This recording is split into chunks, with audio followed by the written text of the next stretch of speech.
2025 trouxe à tona um tema de muita importância para pais e cuidadores de crianças: a adultização correlacionada à sexualização infantil. De forma muitas vezes sutil, o próprio ambiente às vezes coloca meninas e meninos em situações muito precoces, que não são necessariamente apropriadas para a idade. Mas esse assunto está bem longe de ser pauta apenas desse momento. Quem viveu nos anos 90 sabe muito bem o que era passar domingos assistindo Banheira do Gugu e dançar na boquinha da garrafa em festas infantis com um monte de adultos assistindo. No episódio de hoje, nós vamos conversar sobre como essa adultização precoce interferiu na vida e nos relacionamentos da nossa convidada. Te reconheço. Aqui, cada história se conecta com a sua. Olá, eu sou a Érica Secato e você acabou de chegar no Te Reconheço. E hoje a gente vai bater um papo super intenso e interessante com a nossa convidada muito especial, que é a Mayara Soares Garcia. Oi, gente, tudo bom? Eu conheço a Mayara há milhares de anos, a gente não vai nem fazer essa conta. Melhor não. E faz muito tempo que a gente não se vê, mas quando eu pensei no tema que a gente vai falar hoje, né, que eu falei um pouquinho lá no início, me veio muito ela na cabeça, porque a gente se reaproximou depois da maternidade. E a Mayara viveu muito essa questão dessa adultização que hoje está sendo muito falada. Só que a gente viveu isso um pouquinho de tempo atrás. Sim, né, gente? Começando ali nos anos 90. Então, antes de começar a falar sobre o tema em específico, eu quero que vocês conheçam essa mulher incrível. Então, Má, eu queria que você se apresentasse. Quem é você hoje? Como você se reconhece? Legal. Gente, muito prazer. Eu sou a Mayara. Eu tenho 35 anos. Sou a mãe da Sara, a esposa do Paulo. E sou uma estrategista de marketing com mais de 15 anos ali de carreira. E vai Guaraná com rolha. Depois da maternidade, muita coisa mudou na minha vida. E eu tô num momento realmente de encontrar essa minha nova identidade, entender quem é essa nova Mayara e fazer essa transição, seja de mulher e seja de carreira. Exatamente. Se reconhecer nesse novo momento, né? Sim. Que a maternidade vem e bagunça tudo. Aproveitando o gancho da maternidade, vou começar te perguntando se essas questões, né? Você é mãe de menina, se essas questões da adultização, que hoje as pessoas falam muito, e eu acho que falam muito assim, já deviam até falar antigamente, mas é que hoje é muito mais disseminado, né? A gente tem acesso à informação o tempo todo. Depois que você virou mãe, você começou a ter alguns insights sobre a sua infância, sobre a sua adolescência relacionada a esse assunto? Ah, mas com certeza. Eu comecei a pensar muito quando eu descobri que eu estava grávida, e não só no momento que eu estava grávida, mas quando eu descobri que eu era mãe de menina. A partir do momento que você se descobre mãe de menina, você pensa muito em quem você vai ser a mulher referência, né? Como você vai ser essa referência para ela se tornar uma mulher independente, uma mulher confiante, uma mulher que consiga conquistar tudo o que ela quer. Então, quando eu descobri que eu era mãe de menina, óbvio, veio uma felicidade muito grande, porque sempre foi um sonho meu e do meu esposo ter uma menina, mas ao mesmo tempo muitos medos. Porque o universo hoje, ele tá muito melhor do que era para as mulheres de muito antigamente, principalmente Sim. Da época da nossa mãe, mas ao mesmo tempo tem muitos desafios, não só no âmbito pessoal dela, mas no âmbito de trabalho, tem a internet também, que modifica toda a vida dos jovens hoje em dia. Então isso fez com que eu começasse a pensar nessa minha história. Qual foi essa sua história relacionada à adultização? Como que você começa a pensar sobre isso e quais foram as coisas dessa história que te chamaram a atenção? Olha, como você mesmo já falou desde o começo ali, né, a gente viveu nos anos 90 e ali quando eu já tinha 4, 5 anos, eu tinha primas mais velhas do que eu, que já ouviam ali Gera Samba, El Chan, já dançava na boquinha da garrafa.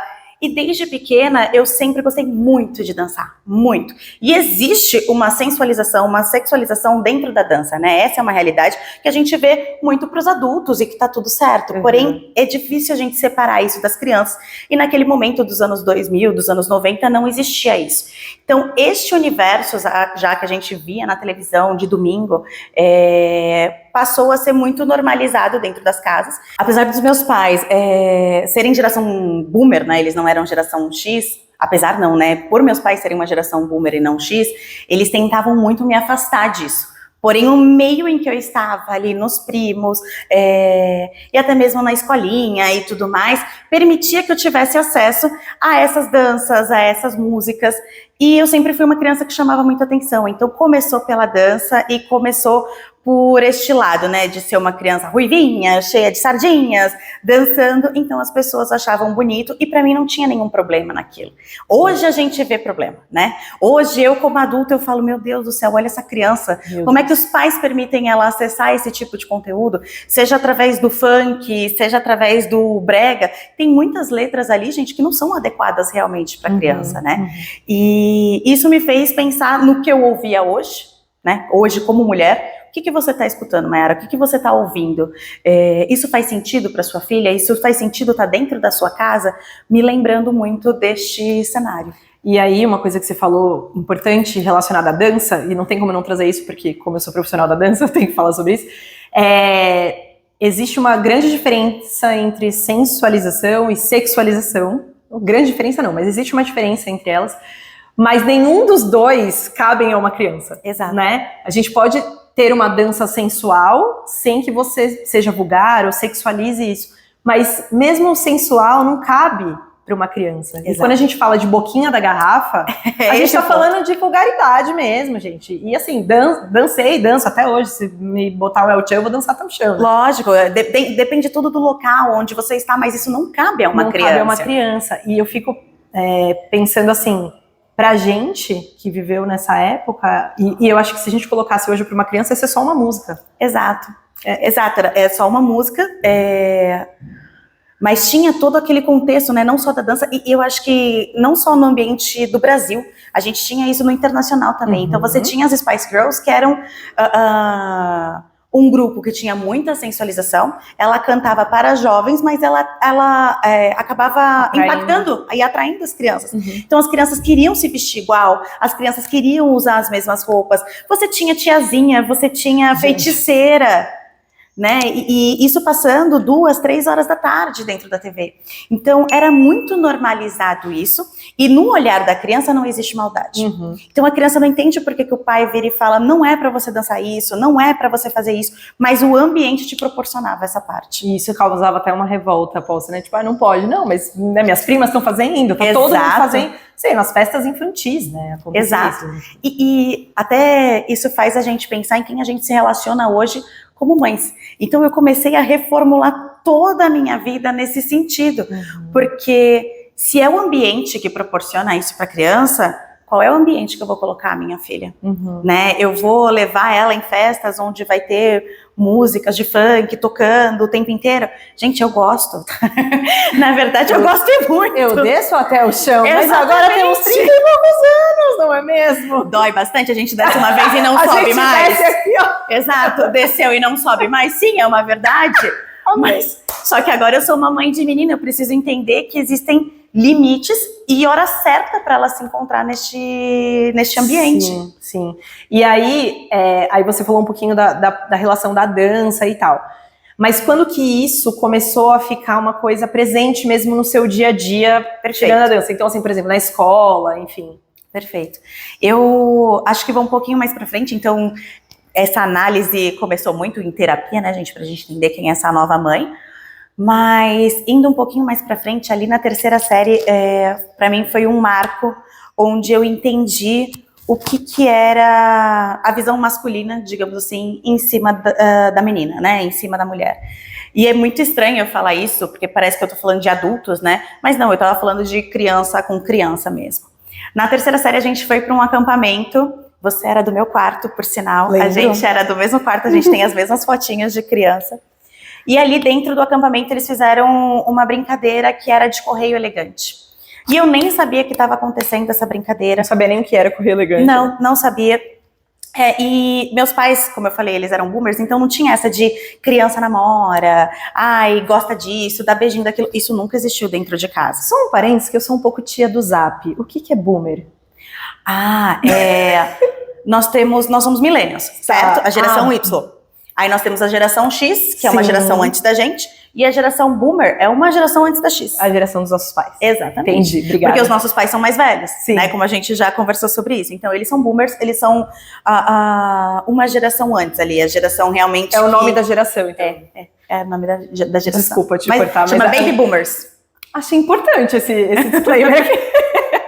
Ai, Desculpa. imagina, é que como eu trabalho no marketing há 1000 anos, gente, então... Você já fala no... e grande parte do que a gente faz é entender comportamento do consumidor, né? Então você tem que entender toda a parte geracional, quem compra, quem não compra, enfim. Maravilha, adorei. Eles são os boomers e então eles são mais rígidos, né? A visão deles de mundo é diferente da nossa.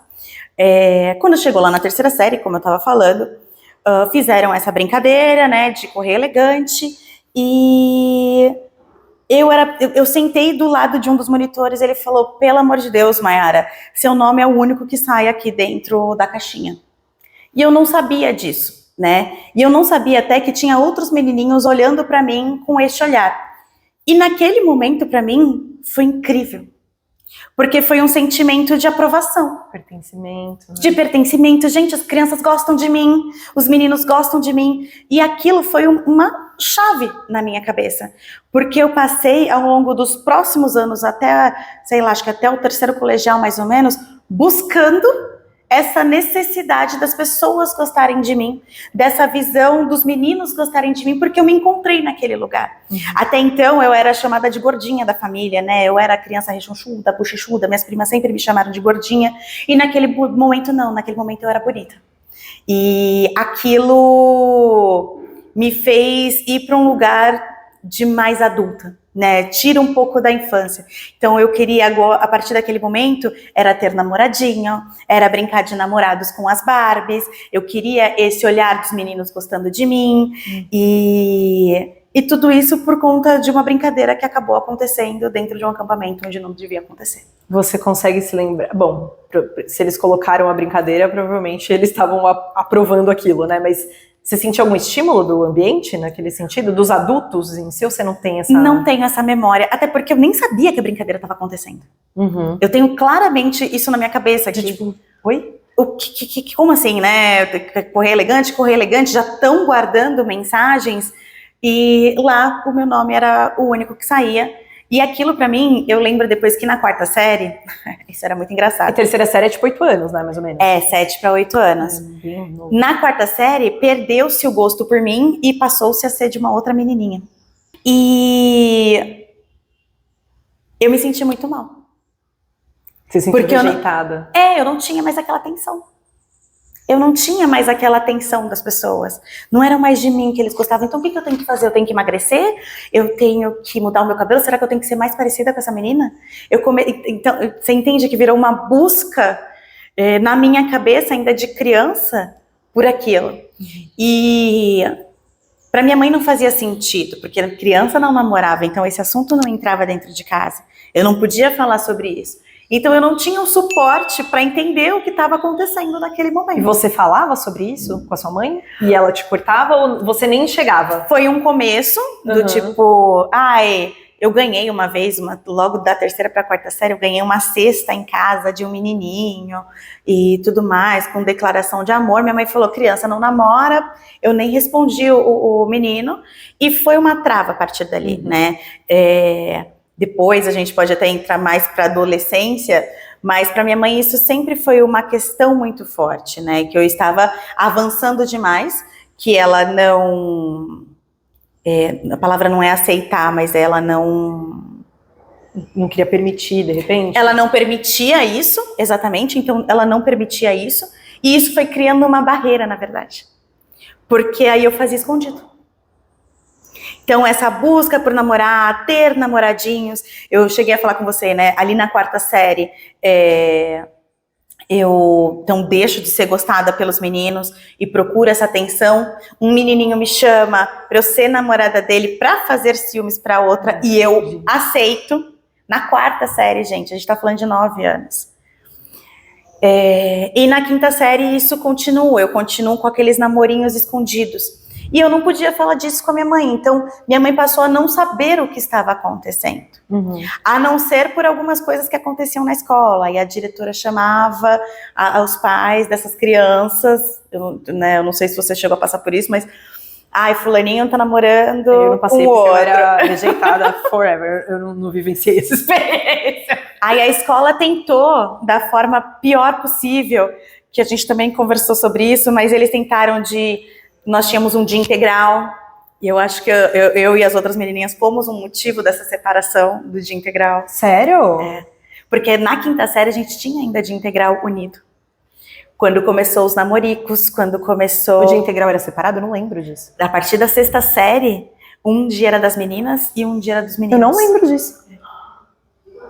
Mas eu lembro que teve uma fase... Gente, não tem como, a gente estudou juntas, vamos relembrar as coisas. Mas teve uma fase que o colégio, assim, a coordenação do colégio proibiu que a gente cumprimentasse os meninos com um beijo no rosto. Foi. E assim, era um negócio tão... Porque era tão velado, ninguém ensinou a gente. Falou assim, olha, gente, deixa eu falar, vocês têm 9 anos, né, de um jeito lúdico, enfim, de um jeito voltado para criança, mas não havia diálogo com as não crianças. Pode, ponto. Não pode, ponto. É o que ela tá falando da mãe dela. Então, assim, não pode, ponto, nunca fez com que a gente entendesse como que era esse mecanismo. Porque, querendo ou não, né, esses interesses, o gostar, ele vai surgir, faz parte do amadurecimento, né? Então, acredito que com 8, 9 anos já começa a ter um interesse. Mas ter um despertar, um gostar de alguém e tal, é totalmente diferente do que acontecer coisas mesmo, assim, né? Você começar a namorar, você começar a trocar beijos.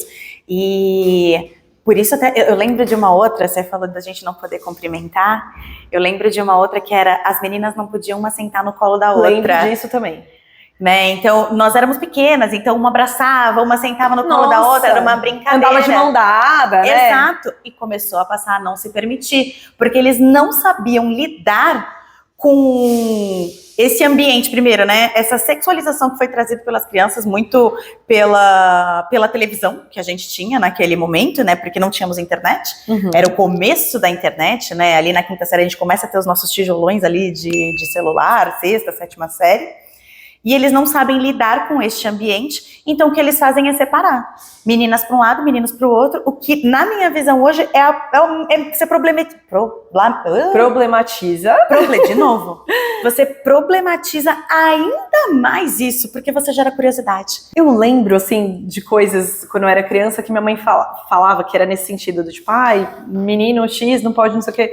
E eu ficava, mas por quê? Tipo, na minha cabeça eu não entendia. Ela tava problematizando pra me proteger de algumas coisas, mas que não fazia sentido, né? Exato. E aí, então, você falou que na sua casa você não tinha esse tipo de diálogo e tal. E aí, quando que nessa fase, porque hoje você consegue enxergar tudo isso hoje com o seu olhar de adulta, né? Você consegue lembrar mais ou menos quando que você começou assim, por você mesma, a se interessar, a querer estar com os meninos sem esse olhar de quero ser aprovada? Eu acho que eu vou devolver a pergunta. Como seria um olhar de estar com os meninos sem querer ser aprovada? Por interesse genuíno, sabe? Porque eu gosto dele. Não, porque eu querer ser aprovada, enfim, a gente vive numa sociedade que todo mundo quer pertencer e tal. Mas uma coisa assim, eu gosto, eu não quero só que todos estejam olhando pra mim, mas eu tô sentindo alguma coisa. Eu acho que vem só na faculdade, né? Porque... Olha só, gente. Vem só na faculdade. Isso. Até acho que eu deixei de falar uma coisa muito importante, né? Que nesse âmbito de até a 8ª série, né? Então a gente começa ali na 3ª e vai até a 8ª série dentro dessa escola que a gente estudou juntas.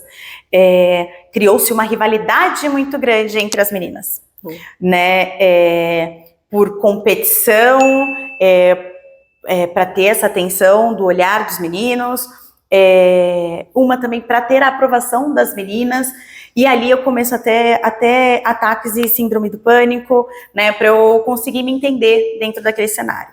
Eu decido então mudar de escola, vou para o colegial, vou para uma outra escola onde a coisa fica pior ainda, porque já existia um grupo fechado. Chegou a novata, de novo tive atenção logo que eu cheguei, não porque eu estava buscando, eu estava tentando ir até para um lado mais, vou mudar a minha personalidade, agora eu vou ser a estudiosa, juro por Deus. Ai, amo. Ninguém me conhece aqui, né, você é diferente. Novamente tive atenção, novamente eu tive ali uma questão de atrito com as meninas.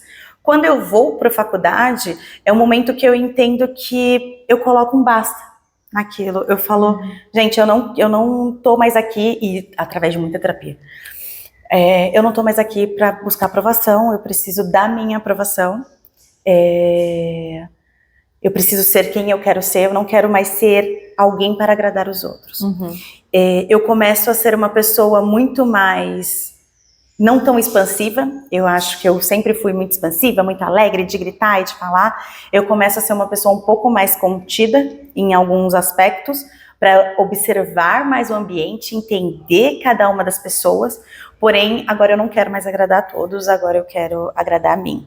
O que não significa que não for resquícios disso dentro de mim, né? Tem coisas que a gente leva para o final, né? Leva durante a vida e vai trabalhando em terapia para você tirando essas verdades que foram criadas. E o quanto você acha que essa sua relação, né, na parte amorosa, vamos dizer assim, que nem necessariamente era amor, né?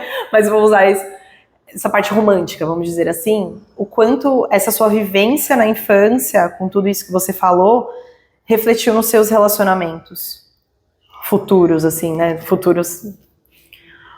Olha, eu demorei muito até entender quem eu era dentro de um relacionamento. Então, eu sempre abria mão de muita coisa dentro do relacionamento por conta dessa busca pela aprovação da pessoa.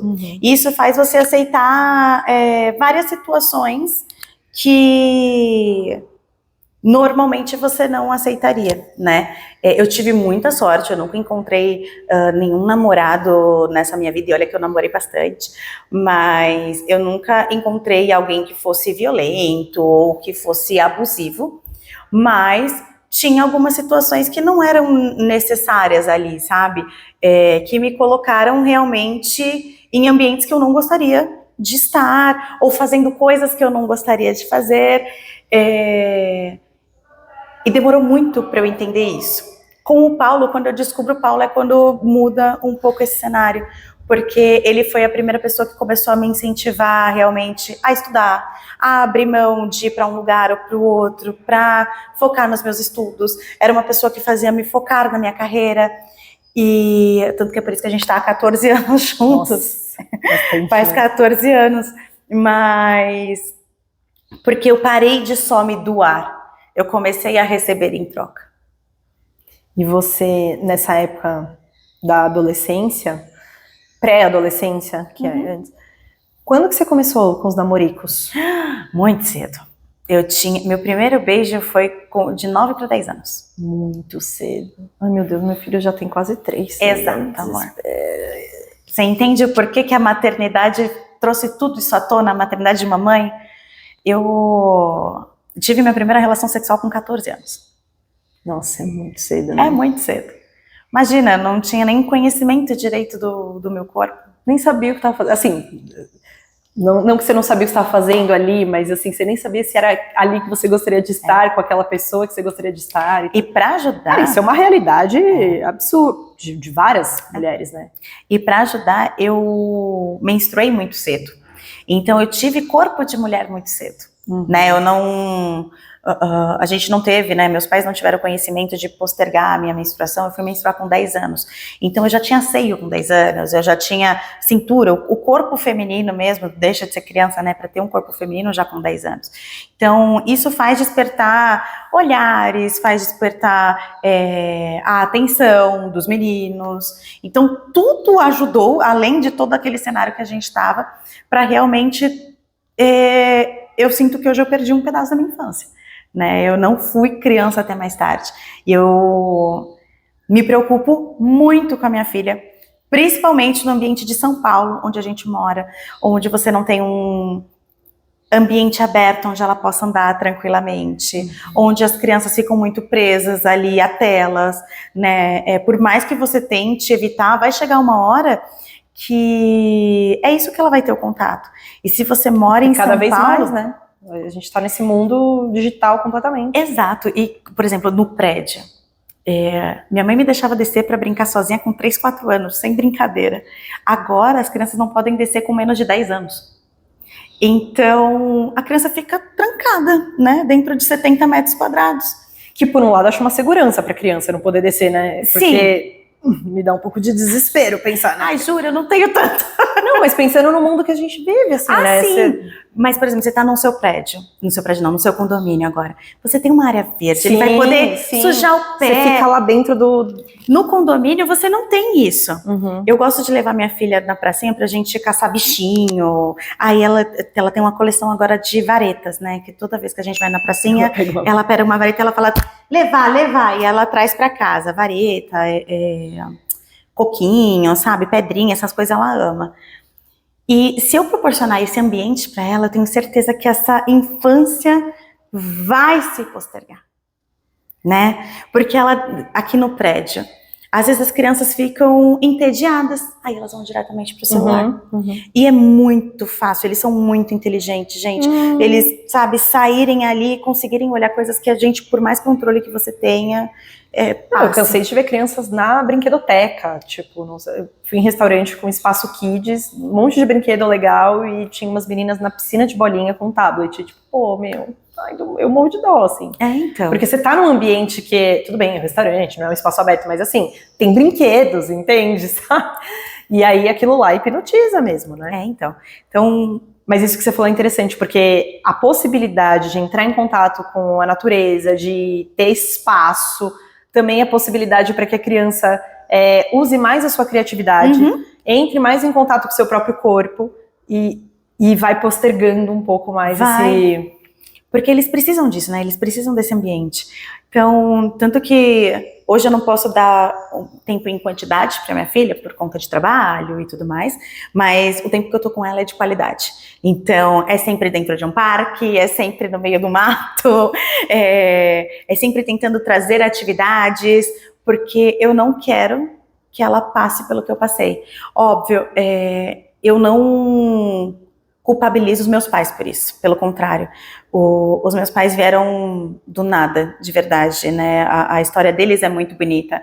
E eles precisaram trabalhar muito para dar privilégios para mim e para o meu irmão. E o grande privilégio que eles deram foi a educação. Foi poder dar educação de qualidade para a gente. E para isso, meu pai trabalhava em 4 empregos, minha mãe trabalhava absurdamente dentro de casa. Então, e eles não tinham esse conhecimento, né? Não é que nem a gente tem hoje. Então, eu não culpabilizo por conta disso, mas eu sei que ações que eles poderiam ter tomado e talvez uma proximidade maior comigo poderiam ter evitado esse tipo de coisa. Sim, quando você fala que você não quer que a sua filha passe pelas mesmas coisas que você passou, você se refere ao que especificamente?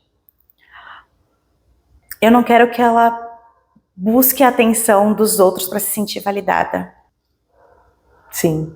Eu não quero, eu quero que ela tenha, não digo só opiniões próprias, né, porque, óbvio, a gente tem que ter a opinião própria, você tem que saber abrir, escutar, ouvir outras opiniões, mas eu quero que ela tenha confiança, sabe, que ela se sinta confiante e que ela sinta que em casa é um porto seguro, que ela pode conversar com a gente, que ela pode encontrar o que ela precisar ali dentro, sabe? Dentro de casa.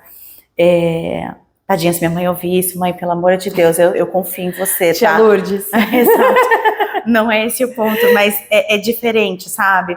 Eu quero aproximar minha filha, eu quero trazer esses jovens, imagina, a criança tem 1 ano, eu já tô falando da adolescência dela. Tudo bem, a gente projeta. Mas eu quero trazer o quanto mais para dentro de casa, para que eu consiga observar, eu consiga aconselhar e eu sinto que minha filha, ela não tá seguindo os outros, sabe? Meu marido tem uma frase lá em casa, ele fala que na nossa casa nós não seremos ovelhas e não seremos lobos, nós seremos pastores. Porque essa é a intenção, né? A gente não quer ser uma presa fácil, não queremos ser quem machuca os outros, nós queremos ser quem cuida e quem consegue dar o caminho. Então, é nesse sentido que eu tô tentando criar minha filha. Bonito, né? Nossa, eu achei lindo, maravilhoso. Ô Mai, e assim, queria te perguntar mais algumas coisas relacionadas à fase da infância mesmo. Não tanto da sua visão hoje, né? Eu sei que você vai ter que buscar aí um pouco na memória e talvez sem problema, nem alcance a memória 36. Das mães, a gente As vai piorar ainda nas mães, próximas mães. maternidades. Que querendo ou não, ela não tem nem 2 anos, você tá puérpera ainda. Eu vou considerar isso. Mas lá nessa fase em que você deu seu primeiro beijo, você perdeu sua virgindade, tão nova, tudo isso, você consegue lembrar se você sentia... Talvez essa pergunta seja muito específica, mas eu vou fazer. Se você não lembrar, não tem problema. Tá. Você consegue lembrar se você se sentia bem naquela situação ou se alguma coisa... Porque, sabe, o corpo fala... Sim. Quando você tá fazendo um negócio que você não tem a consciência, mas o seu corpo tá falando que não era exatamente aquilo que você queria estar fazendo. Olha, no primeiro beijo, sim, né? Até porque foi forçado o meu primeiro beijo, né? Eu cheguei a te comentar isso. Então não era o que eu queria, né? Eu não me sentia pronta. Mas aí, meu amor, abriu uma porta que... Vou ser muito sincera. Fala real. Eu sempre fui bem foguenta, né? Então, eu sempre tive, acho que, esse lado, meu lado escorpiana, o meu lado da sensualidade. Eu só não precisava ter descoberto ele tão cedo. Sim, né? Nenhum problema em ser assim, adulta. Exato, adulta. Eu não precisava ter descoberto tão cedo. Mas na parte ali, já com os meus 14, 15 anos, pra mim já era normal, era algo em que eu já estava inserida no meio.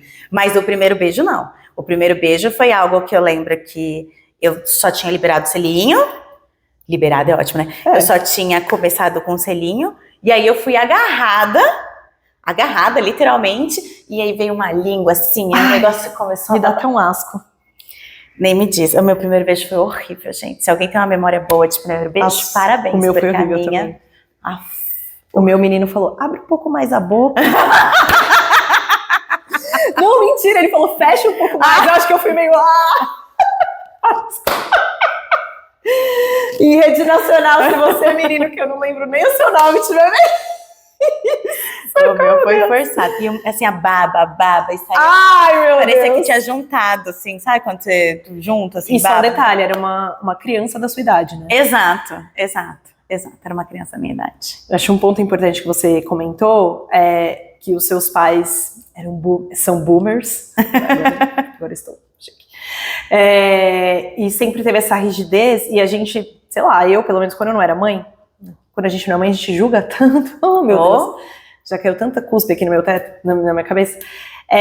A gente às vezes olha e fala assim, o que será que rola na casa dessa pessoa? Né? Então, por exemplo, você vê uma criança mais interessada por essas coisas, mas assim, você começa já automaticamente a culpabilizar os pais. Porque muitas vezes tem, sim, essa questão em casa, né? Muitas vezes criança vê coisa que não deve ver, né? Mas você tá falando que você veio de um lar totalmente oposto. Não foi os meus pais, pelo contrário. Eu tinha muito das minhas primas, né, que eram mais velhas do que eu, mas eu acho que era o resto do mundo. mundo. Porque pelos meus pais, não, pelo contrário, ali era bem rígido nesse sentido. Então, na real, eu acho que assim, esse ambiente que a gente fala do El Chan, do Boquinha da Garrafa e não sei o quê, que já existia antes, hoje, nossa, aumentou muito. Não sei nem se aumentou, mas é que hoje a gente tem muito mais acesso. Exato. Naquela, né, nos anos 90, se você é mais novo, você ligava a televisão num determinado momento e você assistia lá as pessoas se esfregando na banheira do Gugu. 3 da tarde, tá? Era bizarro, era 3 da tarde. Mas assim, se alguém desligasse a televisão, você já não tinha mais esse conteúdo. Exato. Hoje em dia, você tem isso... De fácil acesso, né? De fácil acesso, a hora que você quiser. E assim, se você é mãe, deixou seu celular aqui, seu filho vai saber digitar sua senha, porque ele viu você digitando uma vez. Vai saber entrar no YouTube, vai saber o conteúdo. Exato. Então, eu acho que o lance não é que... Não sei, pode ser que tenha aumentado, não tem esse dado pra falar assim com precisão. Mas eu acho que é isso, o acesso aumentou. E a curiosidade, né? Quanto mais os anos vão se passando, mais as crianças realmente têm uma curiosidade e aprendem cada vez mais rápido. Eu sigo uma psicóloga e ela estava contando uma história. A questão ali era como tratar genitálias para as crianças, né? Porque julga muito de pai dá banho na criança ou coisas desse tipo. E a psicóloga falava que a gente tem que tratar com a maior naturalidade do mundo o corpo. E isso é muito legal. Por exemplo, na minha casa, isso foi tratada com muita naturalidade. Na minha também. Muita naturalidade. E aí ela contava essa história depois eu posso até achar o nome da psicóloga, que os pais não tratavam, então o pai começou a colocar cueca, a filha não pode entrar aqui, aquilo, outro. E uma criança de 5 anos estava viciada em pornografia, porque ela foi procurar no celular o que tinha ali do pai, né, a parte íntima do pai, ou alguma coisa nesse sentido, porque agora tem acesso por voz, né, gente, a criança não precisa saber digitar, ela pode falar por voz, e aí começou a aparecer tudo na internet, e ela começou, a mãe teve que levar, porque descobriu, para terapia, porque a criança era viciada em pornografia por conta da curiosidade. Então, gente, é assim, né, nós somos mães, e tudo que a gente sabe é que a gente vai errar. Essa é uma realidade. E a linha é muito tênue de você fazer de mais ou fazer de menos para os seus filhos. Sim. Mas as crianças estão muito curiosas, então a gente tem que tomar muito cuidado para, tratar o corpo com naturalidade, 2, não deixar eles terem acesso a essa sexualização, a essa adultização tão cedo, para que eles consigam ter uma infância tranquila e passar para essa adolescência de uma forma mais segura. E o que você falou, eu sou muito assim, criança não namora, também igual seus pais, mas você trouxe um ponto importante mesmo, do tipo, tá, criança não namora, mas assim, você tem que lidar com, tipo, você tem que contornar isso, né, e não afastar, né, Exato. porque isso é uma coisa que vai acontecer no universo, né, e assim, às vezes, isso é uma coisa que eu percebo, que o Dom tem 2 anos de idade, ele vai pra escolinha, ele volta às vezes falando coisas que eu acho um absurdo. E assim, não é nem um absurdo, mas tipo assim, sabe coisas que eu não gostaria que ele falasse? Uhum. E aí eu, mano, onde ele vai? Ele vai conviver com outras pessoas. Se ele não tem em casa pra eu explicar o que é, por que fulano tá fazendo isso, por que eu não acho legal fazer isso, na linguagem da criança, pelo amor de Deus também, né? A gente perde a mão, né? E vai chegar uma hora que ele não vai mais buscar tanto a gente, né? A gente ainda tá nessa primeira infância. Mas a partir dos 7, 8 anos, você já não é mais a principal referência. Vai ser o Homem-Aranha, vai ser o... Já tá sendo o Homem-Aranha, tem uma concorrência absurda com o Homem-Aranha. Então, já começa a ser outras pessoas a principal referência do seu filho. E ele vai ver, sei lá, o Homem-Aranha tem uma namorada, ou o tio começa a namorar. Gente, são coisas muito pequenas que eles querem imitar o adulto. Né? Eles não querem fazer a comida sozinha, eles não querem limpar a casa, tudo que eles veem a gente fazendo, eles querem fazer. Então é o que você falou, tem que saber contornar, tem que saber explicar o porquê que aquilo não precisa naquela hora. Eu tenho essa resposta? Não, eu acho que eu vou descobrir errando, mas pelo menos a gente tem a consciência, né, o que já é o primeiro passo. E você sentia, agora também, fica à vontade, se você não sentir a vontade para responder, fica à vontade, se você não sentir a vontade, é ótimo. Uhum. Mas você tem uma memória de que nessa fase da pré-adolescência, adolescência, quando você, né, já estava com um corpo mais de mulher mesmo e já tinha esses interesses e tal, do olhar dos adultos para você? Não. Nunca tive esse ponto, assim, de querer algo a mais. Era sempre realmente dentro do meu ambiente. Os adultos te olham? Não. Graças a Deus, né? Então, é engraçado, né? Porque eu era uma pessoa que sempre busquei aprovação, né? Como eu cheguei a comentar com você. Mas, por exemplo, eu fui criada num ambiente onde a minha mãe sempre disse que mulher podia tudo. Então, quem me ensinou a cozinhar, por exemplo, foi meu irmão, não foi minha mãe. Né? Então, eu tive uma educação muito próxima do meu irmão e da minha mãe. Meu irmão não podia levar a namorada para dormir em casa, porque eles sabiam que no futuro a filha não ia poder levar. Então, sempre foi muito igualitário a minha casa. Que bom. Então, eu nunca tive esse problema de me sentir inferiorizada por ser mulher, sabe? Eu sei que não foi essa a sua pergunta, mas só trazendo eu tô entendendo onde você quer chegar, eu acho. Eu nunca tive esse problema de me sentir inferiorizada e de precisar me provar ser melhor do que um homem, ou precisar me provar, ter esse olhar de aprovação por ser mulher, sabe? Então, se um dia eu sofri machismo, ou tive olhares de homens, assim, me sexualizando, eu nunca percebi, porque eu me entendia nessa parte, assim, profissional, como igual a todos, sabe? Uhum. Então, talvez seja por isso que eu nunca tive esse olhar para entender talvez esses mais velhos. Talvez você nem percebeu. Exato. Mas que bom, não chegou até você, Não. Né? Que ótimo. E você sempre foi, te conhecendo há muitos anos, você sempre foi uma pessoa que batia no peito e falava, né? Tá nem aí mesmo, então acho que tem muito a ver com o que você tá falando. Sim, eu sempre me coloquei. O que eu aprendi depois ali na faculdade foi isso, né? A ser mais contida. Então, eu tinha que entender qual era o ambiente em que eu estava, para saber quem eu precisava agradar para chegar em algum lugar que eu quisesse, ou que eu sabia que aquela pessoa eu não poderia ir além, porque iria criar algum conflito. Isso me fez ter uma visão mais 360, assim, sabe? Uhum. E a visão das meninas na fase criança, adolescência, assim, com você, era algo velado, essa rivalidade, ou era Não, era escrachado. escrachado? E qual que era o... Você não lembra de... Olha, eu tenho uma memória horrível. A gente fazia muito passeio na escola, né? E era muito legal isso. Então tinha muito acampamento, tinha muitos museus e tudo mais. E teve uma vez, eu odiava a parte do ônibus escolar. Porque era no ônibus que as piores coisas aconteciam. Eu não tinha com quem sentava do meu lado. Então sempre me sentia muito mal naquele período. Era uma parte de insegurança muito grande. E assim, a gente estava o quê? Na 6ª série, aí juntou-se as escolas, eu não lembro qual era o passeio que a gente estava fazendo. E aí uma dessas meninas olhava assim e falava assim: olha lá uma galinha, tchau, Maiara! Pro ônibus inteiro, eu vi. Aí todo mundo ria. Olha lá uma vaca, tchau, Maiara! Sendo que assim, eu tava na 6ª série, eu não tinha... eu lembro dessa coisa da galinha, da vaca. Então, aquilo pra mim... Será que eu tava nesse rolo? Eu acho que não, eu acho que você Obrigada. tava dentro do ônibus. Será que eu te xinguei de galinha de vaca? Eu acho que você estava dentro do ônibus, mas era uma coisa, aquilo, eu tenho gravado até hoje para você ver. Olha só.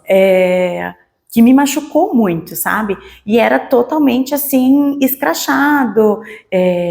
E aí eu lembro que, olha como é a cabeça, né? E eu queria ser amiga dessas meninas, porque eram as pessoas que eu achava bonita, que eu achava interessante, então eu queria ser amiga delas, em contrapartida, elas me rejeitavam, pelo contrário. Chegou um momento que eu virei amiga delas, e aí eu lembro uma hora que eu não lembro porquê, mas elas arranjaram briga com uma série mais nova, e aí elas foram lá, tipo, pra frente, brigar e bater, e eu fiquei quieta no meu lugar, que eu falei, gente, pelo amor de Deus, não se briga assim, as pessoas não têm diálogo, as pessoas não sabem conversar. Super olha lá, adulta.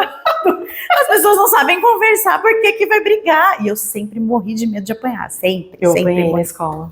Eu sempre morri de medo de As apanhar. meninas aí que você tá falando, inclusive, eu acho. Então, eu falava, gente, pra que isso? E isso veio muito da minha mãe, né? Porque minha mãe sempre me ensinou a ouvir os outros. Imagina, chamar os outros por apelido.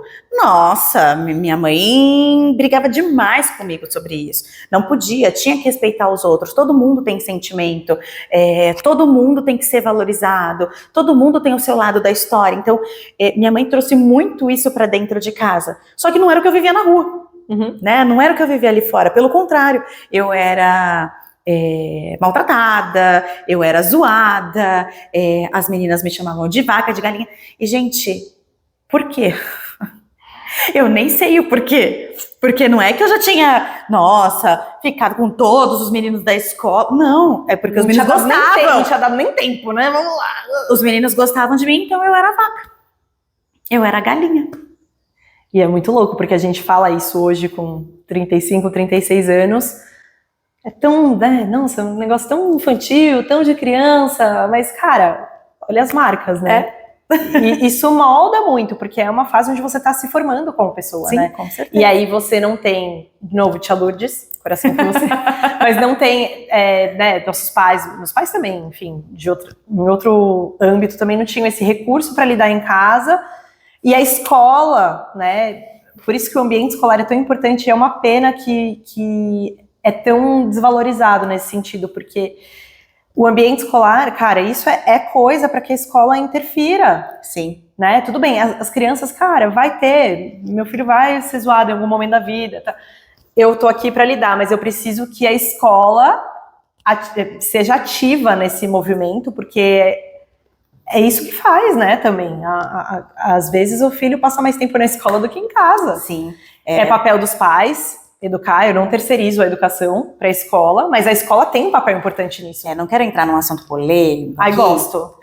Porque o pessoal fala que escola não é rede de apoio. Gente, me desculpa. É muita. Escola é rede de apoio. Sabe? Primeiro que assim, quando a gente fala de berçário e primeira infância ali, né, seja maternal, G1, porque tem vários nomes agora, é uma rede de apoio, gente.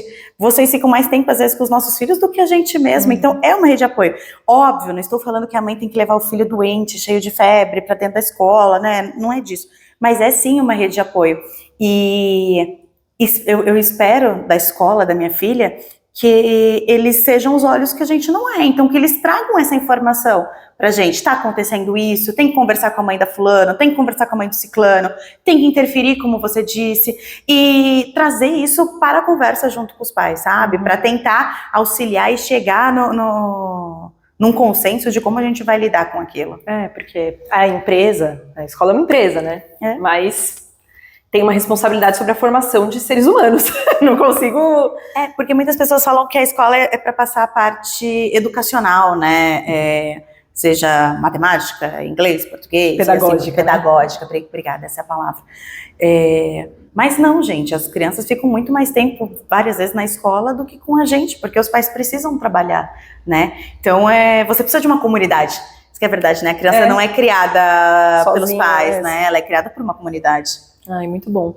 E tem alguma coisa que você falaria para mulheres, porque eu acho que isso é muito assim, eu vejo, eu sou uma pessoa muito nostálgica, sabe? Eu fico presa às vezes numas histórias do passado, muita terapia, né? Tô fazendo ainda mais de 20 anos, vamos lá, uma hora passa. Fico muito presa nessas coisas do passado, eu sempre comento com as pessoas próximas a mim o quanto algumas coisas que eu passei na infância e na adolescência dentro da escola refletem inseguranças minhas até hoje, e aí foi muito libertador falar com você e saber que você que estava do outro lado, né, tipo, era um outro tipo de relação com as pessoas e tal, também vivenciou isso, e isso também te afetou nas relações de adultas, então e eu sinto que as pessoas às vezes têm muito, ai, que coisa mais infantil e tal, mas é um negócio que tá latente, porque fez parte da sua formação. Sim. Então, se você puder falar alguma coisa para pessoas que passaram por coisas parecidas com você, né, parecidas com o que você vivenciou, que a gente não entrou nos pormenores aqui, porque ia ser muita intimidade, mas assim, acho que o foco do assunto é esse, né, que teve o vídeo do Felca agora, que todo mundo falou sobre a adultização, e que foi muito mais voltado para o lado sexual, escrachado, mas às vezes era algo muito mais velado, muito mais sutil, e que, enfim, fale alguma coisa para essas mulheres que tenham vivenciado isso. Olha, primeiro eu acredito que a gente tem que procurar ajuda, é o primeiro passo, né? Muitas vezes a gente tenta resolver as coisas sozinhas e a gente não consegue. Gente, terapia, eu sei que para muitas pessoas não é possível a terapia por questões financeiras, mas procurem grupos, procurem ONGs que consigam te ajudar nesse sentido, porque só você fazendo essa troca que realmente você vai... conseguir entender o que aquilo te machucou e quais vão ser os próximos passos na sua vida.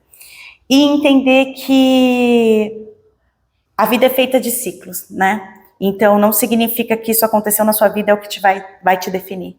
Então, você pode recomeçar, você pode se reescrever, você pode entender o que aquilo fez, tirar uma lição daquilo e começar ali a sua nova vida, a sua nova identidade. Então, é se redescobrir procurando ajuda.